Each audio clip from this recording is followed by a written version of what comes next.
warahmatullahi wabarakatuh. Kami dari kelompok 6 akan menyampaikan materi tentang fungsi dengan dosen pengampu Ibu Hima Widyas Asmara, MPD. Sebelumnya perkenalkan, saya Rizky Nurfadila dengan NIM 12451932295 dan anggota selanjutnya yaitu Erika Putri Rahmadani dengan NIM 12451932296. Selanjutnya ada Niken Cahya Aprilia dengan NIM 12451932297 dan yang terakhir ada Alfi Munaya dengan NIM 12451932299. Pengertian fungsi. Fungsi adalah suatu bentuk hubungan matematis yang menyatakan hubungan ketergantungan antara satu variabel dengan variabel lain. Unsur fungsi dibagi menjadi 3, yakni ada variabel, koefisien, dan konstanta. Untuk pengertian variabel adalah unsur pembentuk fungsi yang mencerminkan yang dilambangkan dengan huruf Latin.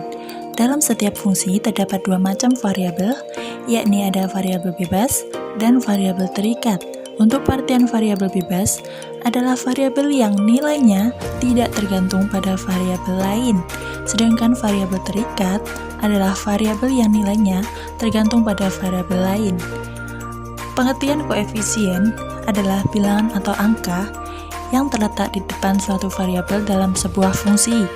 Adapun pengertian konstanta adalah bilangan atau angka yang turut membentuk sebuah fungsi tetapi berdiri sendiri sebagai bilangan dan tidak terikat pada variabel tertentu.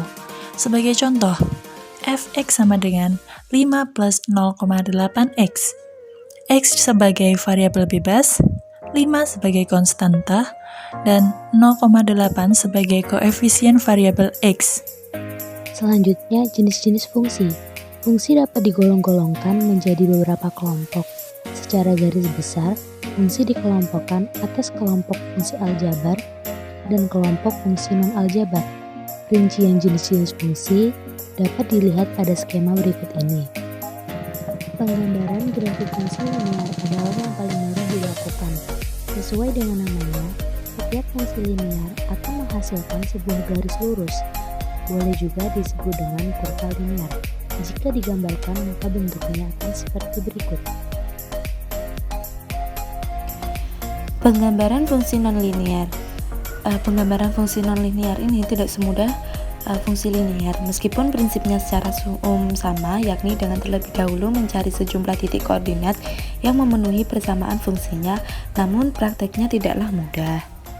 Fungsi permintaan. Sebuah permintaan tercipta apabila ada keinginan untuk membeli barang atau jasa, tetapi keinginan ini harus disertai dengan kemampuan konsumen untuk membayar barang atau jasa tersebut. Hukum permintaan menurut Ceteris Paribus. Hukum ini menyatakan bahwa permintaan satu barang atau jasa kuantitasnya akan lebih banyak jika harga barang atau jasa tersebut harganya turun, dan jika harganya meningkat, maka kuantitas permintaan akan menurun. Rumus dari hukum permintaan adalah P sama dengan A per B min 1 per BH. Keterangannya yaitu di mana P harga barang atau unit, H jumlah barang yang diminta, A kuantitas barang yang diminta, B gradien atau kemiringan. Contoh fungsi permintaan. Jika harga barang sebesar 80 per unit, maka jumlah permintaan 10 unit, dan jika harga barang sebesar 60 per unit, maka jumlah permintaan 20 unit. Tentukan persamaan fungsi permintaan dan gambarkan kurvanya. Untuk menentukan fungsi permintaan dapat dicari dengan menggunakan rumus P dikurangi P1 per P2 dikurangi P1 sama dengan H dikurangi H1 per H2 dikurangi H1. Contoh fungsi permintaan. Jika harga barang sebesar 80 per unit, maka jumlah permintaan 10 unit, dan jika harga barang sebesar 60 per unit, maka jumlah permintaan 20 unit. Tentukan persamaan fungsi permintaan dan gambarkan kurvanya.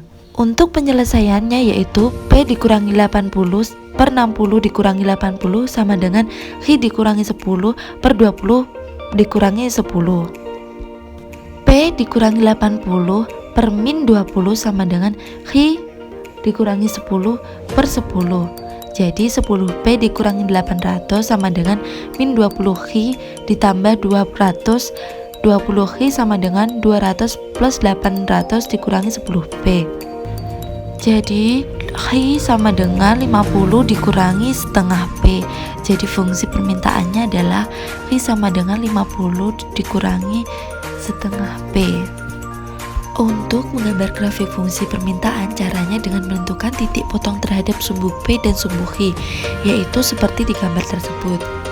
Jadi pada persamaan tersebut diketahui bahwa variabel P atau price atau harga dan quantity atau jumlah mempunyai tanda berlawanan. Hal ini mencerminkan hukum permintaan di mana ketika harga barang naik, maka kuantitas yang diminta juga akan turun. Dan jika harga barang turun, maka kuantitas yang diminta akan naik. Hal ini menunjukkan bahwa harga barang dan permintaan atau kuantitas yang diminta memiliki hubungan negatif. Oleh karena itu, fungsi permintaan akan selalu negatif. Selanjutnya adalah fungsi penawaran. Fungsi penawaran adalah fungsi yang menyatakan hubungan antara harga atau pasar suatu barang atau jasa dengan kuantitas barang atau jasa yang ditawarkan oleh penjual atau produsen dalam kurun waktu tertentu. Dengan asumsi ceteris paribus, yaitu variabel bebas lainnya yang mempengaruhi kuantitas barang yang ditawarkan konstan. Maksudnya, variabel bebas lainnya yang dimaksud antara lain adalah teknik produksi, pajak, subsidi, dan tingkat suku bunga atau pinjaman bank. Rumus fungsi penawaran yaitu P sama dengan A per B ditambah 1 per BH. Keterangannya yaitu P sama dengan harga barang per unit, H sama dengan jumlah barang yang diminta, A sama dengan kuantitas barang yang diminta, B sama dengan gradien atau kemiringan. Selanjutnya adalah contoh fungsi penawaran. Pada saat harga sebesar 60 per unit, jumlah penawarannya 20 unit. Dan jika harga 80 per unit, jumlah penawarannya 30 unit. Tentukan fungsi penawaran dan gambarlah kurvanya. Jadi, untuk penyelesaiannya yaitu P dikurangi 60 per 80 dikurangi 60 sama dengan H dikurangi 20 per 30 per 20. P dikurangi 60 per 20 sama dengan H dikurangi 20 per 10. 20 H dikurangi 400 sama dengan 10 P dikurangi 600. 20 H sama dengan min 200 ditambah 10 P. H sama dengan min 10 ditambah setengah P. Jadi fungsi permintaannya adalah H sama dengan min 10 ditambah setengah P. Untuk membuat grafik fungsi penawaran, caranya dengan menentukan titik potong terhadap sumbu P dan sumbu H, yaitu seperti di gambar.